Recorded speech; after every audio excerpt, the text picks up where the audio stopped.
Magandang umaga, ngayon po ay araw ng Miyerkules, July 1, 2026. Update po muli sa lagay ng panahon. Patuloy po na tumatawid ng bansa ang low pressure area at nagdudulot ng mga pag-ulan sa malaking bahagi ng Luzon at Visayas habang lalo pa nitong pinalakas ang habagat. Inaasahang tatawid sa pagitan po ng Batangas at Mindoro o ang low pressure area, maaari ring dumaan sa mga lalawigan ng timog ng Metro Manila bago tuluyang lumabas ng West Philippine Sea. Asahan pa rin po ang paminsan-minsang katamtaman hanggang malalakas na mga pag-ulan na maaaring magdulot ng mga pagbaha sa mababang lugar at pagguho ng lupa sa mga bulubunduking lugar.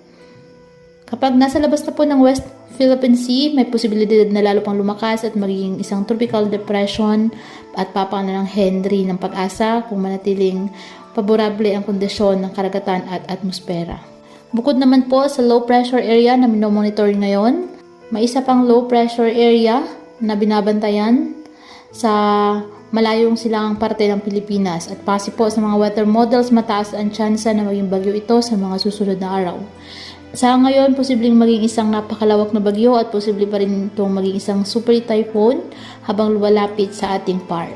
Sa ngayon po, di pa natin matukoy kung tatama ba ito sa ating bansa, lalo na't malayo pa, pero inaasahang hahatak ito ng habagat. Posible pa rin po ang pagbabago sa mga nasabing forecast, kaya patuloy po na magantabay ng ating weather updates at updates ng Pag-asa hinggil sa lagay ng panahon.